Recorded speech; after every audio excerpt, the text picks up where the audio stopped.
Welcome back to another one of your flipped lectures. Today we're going to talk about the Homefront, World War II in the United States. So the first question to ask about American involvement is, what is the United States going to bring to the Allies in the war? And there's a couple of advantages the United States is going to give to their allies. The first and probably most important is the industrial manufacturing power of the United States. Throughout the course of the war, they build over 70,000 ships and over 100,000 tanks and airplanes. America also brings a population, an army, and workers as well. And finally, a home front in the United States that is never going to come under attack. This means there will be no bombing raids and no slowdown in the industry and production of the U.S. So America gets ready for the war, first and foremost, by organizing industry. If you take a look at the poster, "Together we will win," basically is this idea that workers, business, and the government need to all work together in order to win the war. And so President Roosevelt creates the War Production Board. And essentially what this does is it coordinates the retooling of industries, from making things like tractors and like washing machines to making things like tanks and guns and bombs, war materials. Secondly, they reopen a lot of the factories that had closed during the Great Depression. And so once America gets into this war, their industrial capacity is going to be at full go. Also, unemployment is rapidly going to fall as people join the army and join war industries. And so the workforce is going to be mobilized beyond males as well. Women are going to be called in the workforce in large numbers, and the Bracero program is going to bring in hundreds of thousands of Mexican Americans to fill wartime demands for labor. And ultimately, too, you got to find a way to pay for all this. And so once the war begins, taxes are going to be raised in the United States, and their government is going to sell war bonds. Essentially bonds where Americans lend money to the United States government to be paid back after victory in the war. And so when we talk about the mobilization of the U.S. labor force, the war is going to create 19 million new jobs for Americans. 6.5 million women are also going to join the workforce, serving in all sorts of things, from farming to factories to fulfilling even kind of business ownership and other things. And in a lot of ways, this is a continuation of that 1920s idea that this is an opportunity for women to have more experience in work, to lead households, and that is going to have a massive impact on the future of the women's rights movement.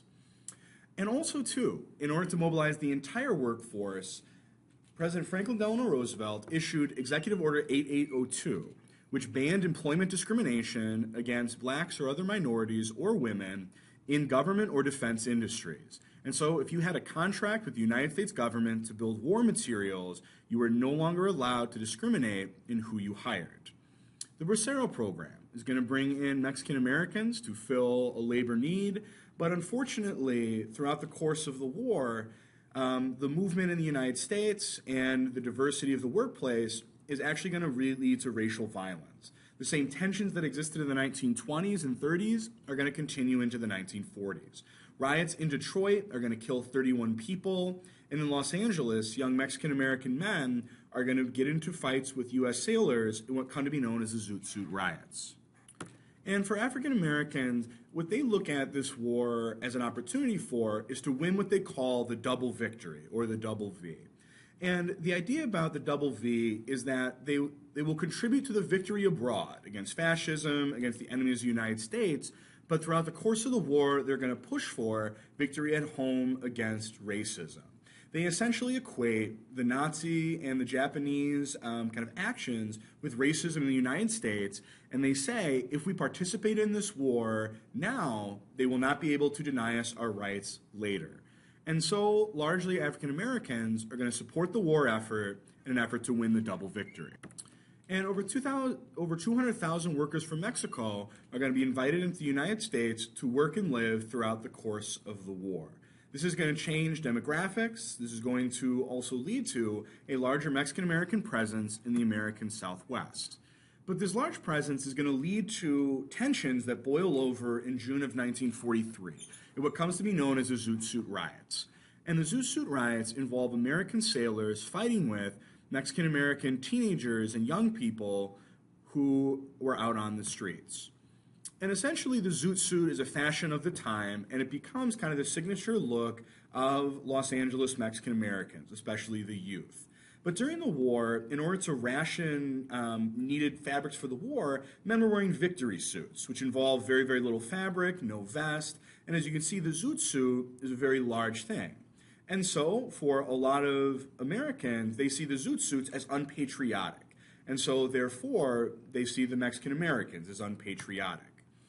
Which leads to about 2,500 American sailors who hear a rumor that a couple of sailors have been attacked by Mexican American youths, and so these sailors pour out into the streets of LA neighborhoods, targeting Mexican American areas of the city, and they basically attack these young people in the streets, they tear their zoot suits off, they leave them bloodied, and the police largely stay out of this. They don't intervene to protect the Mexican Americans, so these riots last for a few days.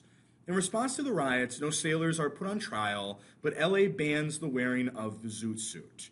And so even though there are 400,000 Mexican-American soldiers in the Army, many of whom will win the Medal of Honor, racism is going to continue to be a part of the American experience.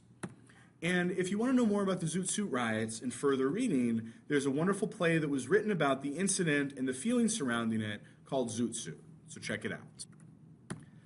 Another thing that's going to characterize this war is going to be migration. We talked about in World War I how different people were moving around the country to take advantage of industrial jobs during the war. Same thing's going to happen during World War II, where people are going to move both into the South as well as West. And so what this sees is the development of industry in the South and the West. Previously, industries had mostly been in kind of the Midwest and the Northeast, but now kind of wartime demands are going to mean that a lot of people are going to start moving around, and the West is going to become more populated, and the South is going to finally become more industrialized. And a big part of the workforce kind of during this time in American propaganda is trying to convince Americans to put aside their differences in order to fight the war together. And so this poster, Americans All, basically throws out that idea that all workers, without any thought to religion, race, other things, that we are all Americans. And so that's going to be kind of a big push in this war, is to try to set aside racial and ethnic differences to support the war effort. There is also a propaganda attempt to reach out to Mexican Americans, as well as Mexico itself, to join with the United States in supporting the war effort. Women are also going to be allowed into the armed forces, and there's going to be a number of women pilots who are going to fly kind of some of these larger planes. Although they don't serve in combat roles, they serve in very important roles delivering supplies and other things of that nature. So during this time, kind of different groups of Americans are really taking the opportunity to push for a larger place in American society. But daily life during the war is going to change quite a bit. The U.S. government is going to control wages as well as prices in order to prevent inflation, because there's high demand for both workers and for all these materials, and so prices might skyrocket. And so while usually in America we talk about free markets and the ability to set your own prices, during wartime, Americans accepted price controls. Also, pretty much almost everything in American life is going to be limited by rationing. In order to make sure that there was enough for the Army, every American family was issued a book of ration coupons. And these ration coupons would allow you to purchase a certain amount of goods, but no more. And so you get a ration book, and essentially there would be different kind of stamps, little stickers, that dealt with each thing. There were ones for meat, ones for fruit, ones for canned goods, and once you used up all of your ration cards, you were no longer allowed to buy any more of that product. And so you used to go to the store, and they would actually have the point value for ration coupons as well as the price, and you would have to present both the ration coupon and your money in order to purchase the product. And so the items ration, sugar, coffee, meat, canned goods, cheese, silks and nylons, metal, rubber, gasoline, pretty much almost every item in American life is going to fall under rationing during the war. And actually, kind of interestingly enough, one of the hardest to get items in America are going to be women's nylon stockings. Nylon was crucial for uniforms, parachutes, a number of things, and so Americans were encouraged to both recycle their nylons as well as not to wear them, but instead use makeup to draw a line on your leg where the nylons would be. And so again, kind of all Americans are being asked to take on bigger roles and make bigger sacrifices during the war. So Americans were encouraged to car share. They were encouraged to only drive their cars under 35 miles per hour and to only take trips that were really necessary. Because the idea is the more gasoline Americans used, the less would be available for the war efforts. People were also encouraged to grow their own food, because if people were growing more food on their own, there would be more food for the war effort. And so Americans were encouraged to plant what became known as victory gardens. And so the Dig for Victory campaign was also given by kind of everybody's favorite childhood superheroes, and everybody, even your kind of superheroes in comic books, were getting involved in encouraging Americans for the war. So materials also were important. Metals, cloth, rubber, even animal fats and oils like bacon grease and things like that became targets for recycling, because any sort of scrap could be repurposed to make tanks, bombs, anything else like that. Walt Disney published cartoons like Out of the Frying Pan and Into the Firing Line, encouraging Americans to save their bacon grease because it could be used to make nitroglycerin, which makes explosives. And so Boy Scouts of America were encouraged to go out and collect scrap and deliver it to designated kind of army scrap collectors. And so Americans are encouraged in almost every aspect of their life through propaganda to consider doing whatever they can to aid in the war effort. And to pay for the war, war bonds were sold, over $100 billion worth of them. So almost half of the war effort was actually financed by Americans buying war bonds. And they were encouraged by propaganda to use 10% of their income every year to buy war bonds. Buy bonds before it's too late. Looney Tunes had a cartoon that would play before films in which the characters would sing, "Do you want any bonds today?" Batman, Superman, and Robin are also selling war bonds. Captain America is going to be selling war bonds. But also propaganda can be like in other ways too, right? The guilt trip. I gave a man, will you give at least 10% of your war bonds? And so beyond money and saving things and paying for the war, civil defense is also a serious thing. German submarines have been operating in the Atlantic Ocean near the American coast, and so Americans were encouraged to black out their houses at night and also to participate in civil defense drills. And so blackout essentially would be that you would turn out all the lights in your house so that your house could not show up as a target for bombers attacking the United States. Also, Americans were encouraged to hang in their windows blue stars. The idea that one blue star is one member of that household who is fighting. And the idea of this was to make everyone kind of realize that all Americans were making sacrifices. And when somebody in your household would die in the war, the blue star would be traded in for a gold star, and all your neighbors would know that you had lost somebody in the war. And so things like this are meant to create kind of solidarity amongst Americans during this time. And American propaganda is really important because in a free society, you have to make people choose to support the war effort. And so it encouraged support for the war and to get people to volunteer and as well as to serve in war industries, because you have to convince people to freely choose to support the war. And so posters that kind of argued for unity were used to try to prevent Americans from focusing on their differences and instead uniting. Also, posters were used to try to encourage you not to take a day off, because the enemy never kills time. And if you take a day off, you are helping the other side win. Also, American exceptionalism comes up, that Americans will fight for liberty, and the American way is to help everyone, especially children.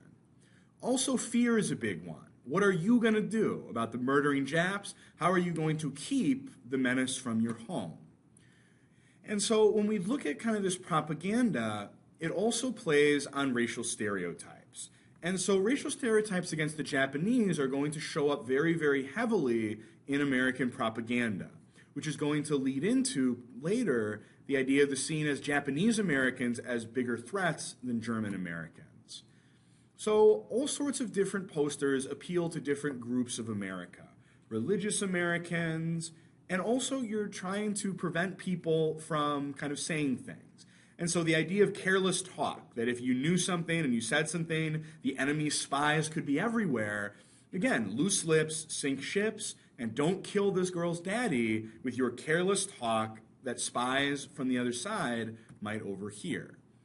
Also, propaganda in film comes up, where Frank Capra, who is an Academy Award-winning director, was contracted by the government to make a series of films to encourage Americans to support the war. It stands today as one of the greatest pieces of propaganda ever filmed. Walt Disney Studios, as well as Warner Brothers, gets involved in animation for the war effort. It provides relief and humor in response to war fears, where Bugs Bunny is doing his Elmer Fudd bit, but instead he's doing it with Hitler, but also provides public service announcements to try to convince children to encourage their parents to support the war effort, and also they make educational films for schools, for the Army, to kind of inform them about what's going on during the war. But that racism against Japanese Americans that shows up prominently in propaganda has a very negative consequence. And during the war, Executive Order 9066 from Franklin D. Roosevelt essentially created the Japanese internment. The Japanese internment was the imprisonment of about 110,000 persons of Japanese ancestry. This included both American citizens and immigrants, and the idea was that the Japanese couldn't be trusted. There was a fear of sabotage, they would be disloyal, and so they were relocated. And by relocating, I mean they were forced to sell their property, leave their possessions behind, and they were put in camps under guard for the remainder of the war. And so the United States is imprisoning some of its own citizens during the war, and that's how far the fear has gotten on the American home front. And so they would live in these camps for the remainder of the war. Although they had committed no crime, basically racist feelings towards the Japanese in America are going to cause them to intern the Japanese for the duration of the war. So in summary, on the American home front, the American public overwhelmingly supports the war effort. The industrial production given by the American people is going to provide the edge for the Allied powers, and the large Army, Navy, and Air Force they're going to bring to the war is going to tilt the scales in favor of the Allies.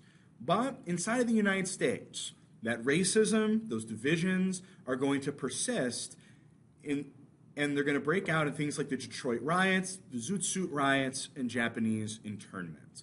But America is now in the war, and they're going to set about the task of trying to win the Second World War for the United States and the Allies.